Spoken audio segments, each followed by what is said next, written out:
Bonjour et bienvenue sur ma chaîne. Aujourd'hui nous allons réaliser une petite boîte cadeau, une petite boîte dont je me suis largement inspirée sur le site d'Elodie Bertrand, Judy Scrap, que j'avais trouvé magnifique. Alors elle l'avait pas décoré comme moi j'ai utilisé mon set orchidée, mais le format de la boîte, la structure de la boîte, c'est vraiment Elodie qui me l'a inspiré. Voilà, donc on a un petit ruban qui vient fermer cette boîte, et quand on l'ouvre, moi j'ai mis des petites bougies parfumées que je vais offrir à la maîtresse de mon fils ce soir, voilà, pour fêter la fin de l'année scolaire, entre autres cadeaux. Voilà, donc on a un joli petit ruban qui vient se nouer et fermer la boîte. Voilà, alors là elle est un tout petit peu écornée parce que je l'ai déjà rangé dans un petit sac en tissu que j'ai cousu, et du coup voilà, c'est un petit peu tordu le papier. Bon, bref, aujourd'hui on va réaliser donc cette petite boîte dans un autre combo de couleurs, et pas en utilisant les orchidées mais en utilisant un autre set que j'aime beaucoup, qui est très tendance actuellement. Voilà, ça va changer un petit peu. Donc pour faire cette base de cartes, vous aurez besoin d'un morceau, d'un rectangle de papier, de cardstock.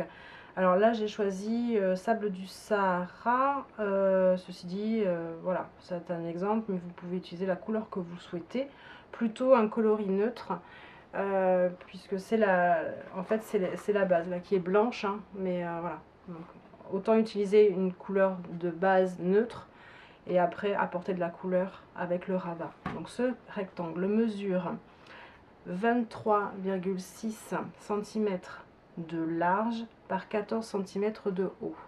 Là vous le voyez, j'ai déjà fait, enfin, je ne sais pas si ça se voit même bien, des rainures de pliage, et j'ai découpé ici. Je vous mettrai les dimensions exactes du pliage sous forme de schéma dans la page du blog.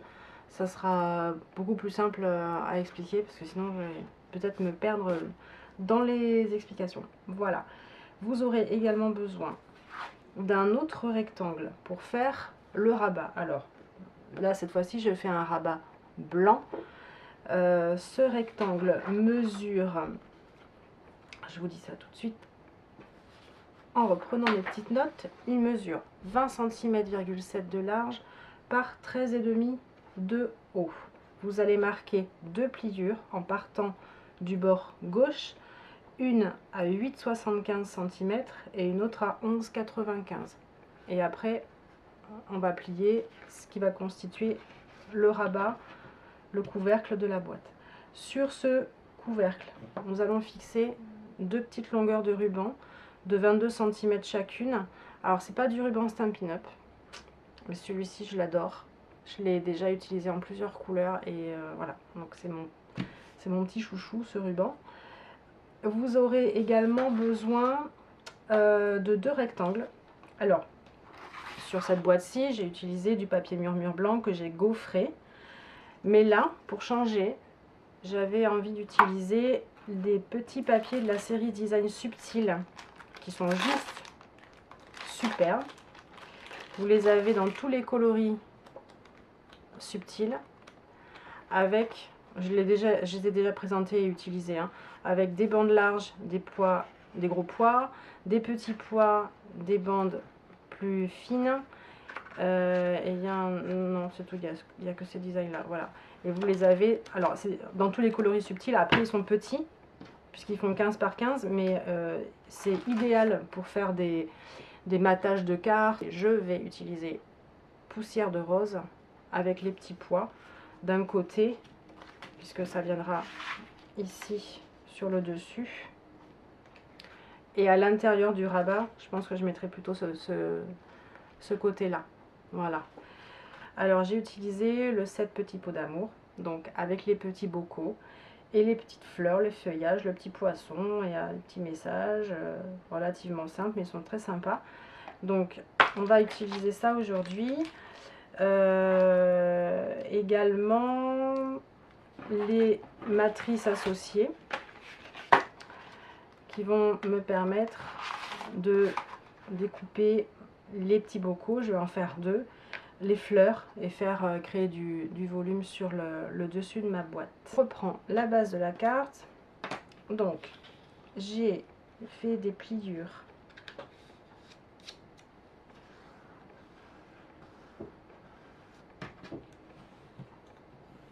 pour créer les languettes. Là je vais vraiment appuyer sur toutes mes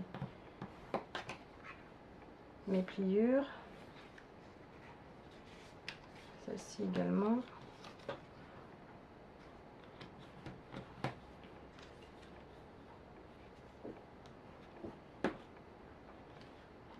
Alors là j'ai fait une petite erreur, vous allez certainement le voir sur la vidéo.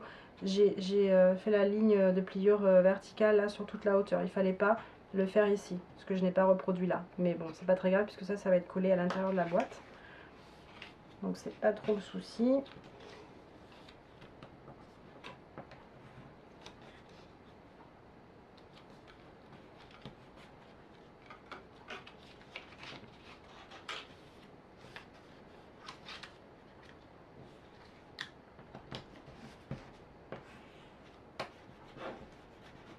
Voilà. Donc là la boîte elle est constituée. On va pouvoir... Alors j'ai oublié quelque chose en fait, je m'en rends compte, c'est de faire la ligne de pliure ici pour pouvoir faire le rabat. Hein, donc je vais le faire tout de suite. Voilà. Donc...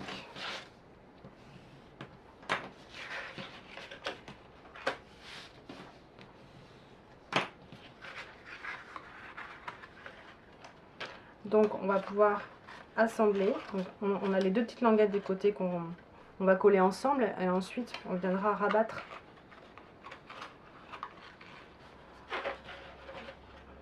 cette autre languette là à l'intérieur en le fixant bien avec de la colle multi-usage. Ça va tenir parfaitement. Et là on a une base solide. Et voilà, là on a constitué notre base de boîte. Ceci étant fait, nous allons pouvoir nous occuper du rabat. Alors donc, on a nos 2 lignes de pliure que l'on va bien marquer, aplatir.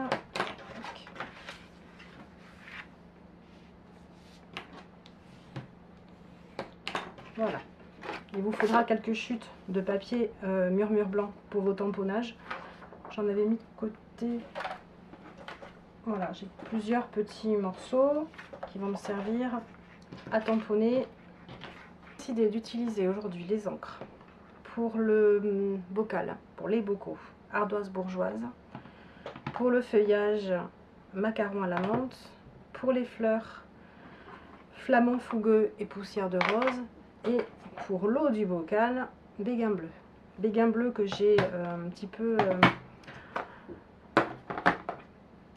j'allais dire désancré, c'est pas tellement le terme, mais que j'ai dégorgé, voilà, parce c'est un tampon neuf qui est très chargé en encre, et le résultat sur un tampon plein, puisque l'eau c'est un tampon où il n'y a aucun détail dessus, ça a tendance à baver et à pas être joli. Donc avec du papier absorbant, j'ai tamponné plusieurs fois mon tapis et j'ai donc enlevé de l'encre pour avoir un résultat beaucoup plus doux et net.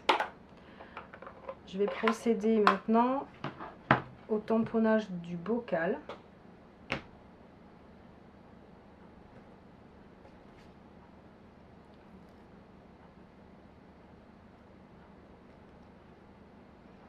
Alors, je vais faire d'abord un essai sur mon brouillon. Voilà, alors là c'est encore caractéristique d'un tampon, d'un tapis trop ancré. Donc j'utilise mon papier absorbant.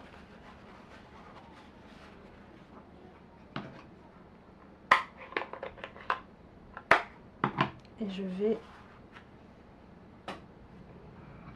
enlever de l'encre. Vous voyez, le papier absorbant, il est vraiment plein d'encre.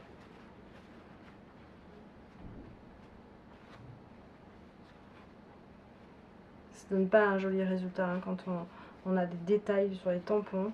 Qu'on ait des détails ou pas, ceci dit, quand il y a trop d'encre sur le tapis, le résultat n'est pas très joli. Alors,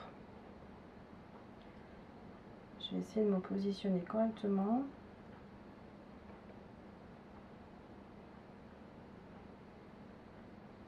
C'est pas très évident de le voir où est-ce qu'on se positionne avec ce tampon là. Ça va. Donc je le nettoierai après. Je vais procéder au tamponnage du petit bocal.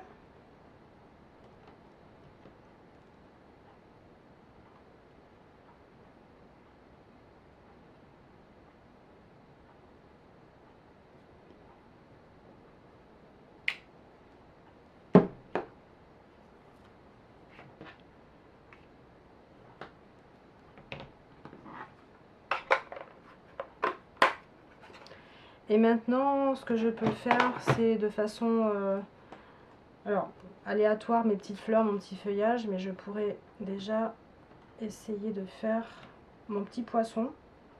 Alors le poisson, il va falloir qu'il aille sous le niveau de l'eau, parce que sinon c'est pas très cohérent. Et pour le petit poisson, je vais, oui, j'ai pas sorti la couleur, mais je vais utiliser une couleur un peu orangée pour Calypso.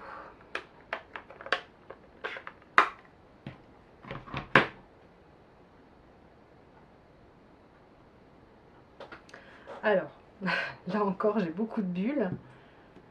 Et si je le tamponne, bon, j'arrive à voir les détails, mais bon. Je trouve que c'est très...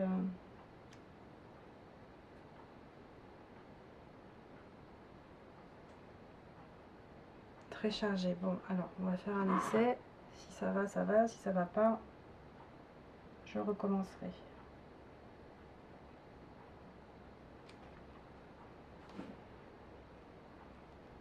On le voit bien.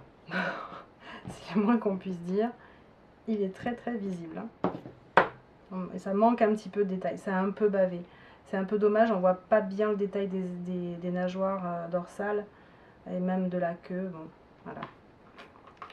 D'où l'intérêt. Alors, je vais le mettre de côté parce que celui-là, je sais que je ne l'ai pas dégorgé. Et je vais faire le nœud. Alors, pour le nœud, vous voyez que là, je vais zoomer parce que je sais pas si c'est un peu loin.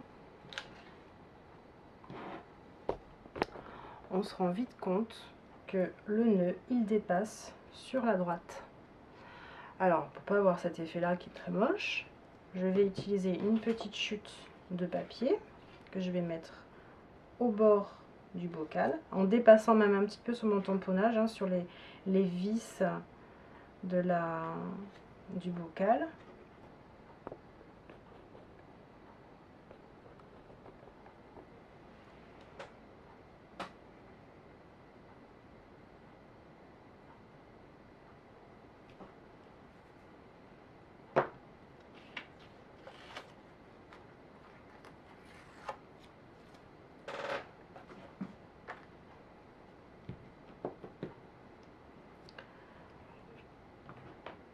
Voilà, maintenant il ne me reste plus qu'à faire mes petits feuillages de manière aléatoire, mes petites fleurs que après je découperai évidemment parce que je vais faire un petit peu de relief sur cette partie.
Et ensuite, avec de la colle multi-usage,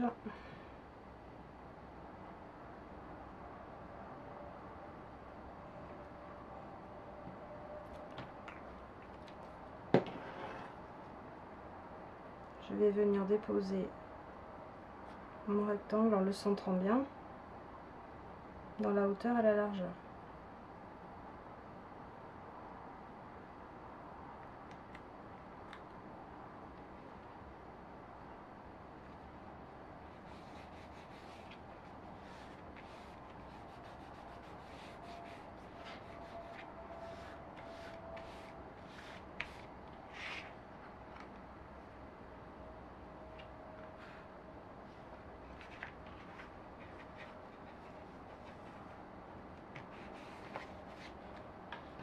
Maintenant, je viens coller l'autre longueur de ruban qui sera lui-même caché par le fond de la boîte.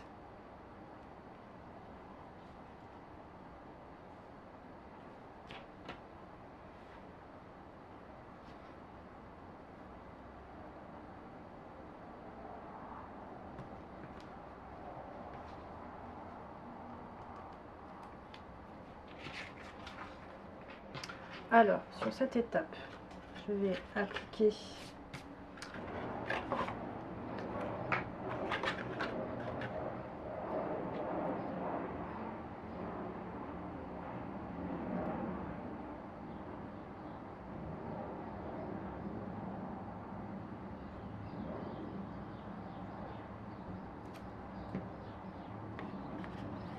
je ne vous cache pas que c'est un tout petit peu délicat. C'est toujours là qu'on a un peu peur de se rater. Donc,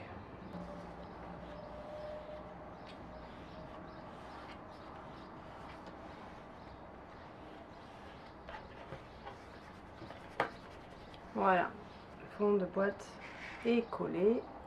Donc, on a bien les marges ici sur les côtés, la marge devant, le ruban est caché par le fond de boîte, l'intérieur du couvercle, et quand je vais fermer ma boîte,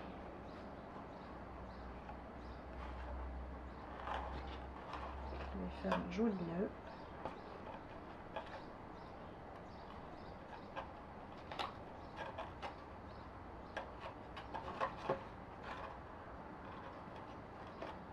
Et voilà. Voilà, j'espère que ce tutoriel vous a plu, cette vidéo vous a plu. Et je vous retrouve très bientôt pour un autre projet.